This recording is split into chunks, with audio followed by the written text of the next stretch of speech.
Welcome to day 6 of the keys to peace and joy: forgiveness, gratitude, and compassion. Today we're going to look at vengeance. Vengeance clearly is the opposite of forgiveness. And vengeance also perpetuates the hurt. Because when you've been wrong and you want to seek vengeance on someone, that's just going to perpetuate the problem from generation to generation. As the Apostle Paul said in chapter 12 of Romans, "Beloved, do not look for vengeance. Rather, if your enemy is hungry, feed him." That's novel. "If he is thirsty, give him something to drink. For by so doing, you will heap burning coals upon his head. Do not be conquered by evil, but conquer evil with good." Now that goes counterintuitive to everything that society says. If you've been hurt, you got to get revenge. You have to get your just due. And, the old idea of an eye for an eye and a tooth for a tooth.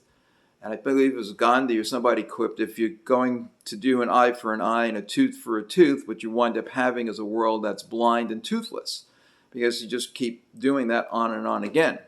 Well, actually, it turns out the real meaning of an eye for an eye and a tooth for a tooth is that you don't extract more than you've been hurt. So if someone stole $100 from you, well, you only get $100 back, not $140. Well, what do you do when you are hurt? Yes, Paul recommends that you treat your enemy kindly. And you go, what's in it for me if I do that?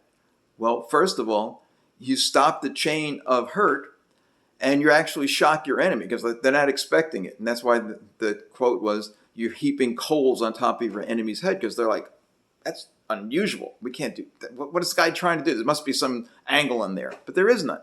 You're just deciding that you don't want to pass the hurt on to the next person, and you want to end it here and establish a frequency of love, relationships of love. And you may never like the person who hurt you. You don't have to like them, but you could still send them positive energy, because that energy eventually comes back to you. If you, in a spirit of vengeance, that's what your life is going to look like. And you're going to reap vengeance, which is really like vinegar that's going to be in your life rather than a sweet honey. Therefore, if you're hurt, don't move to vengeance. As ironic as it seems, or maybe as counterintuitive as it seems, move towards love and forgiveness. Stay tuned.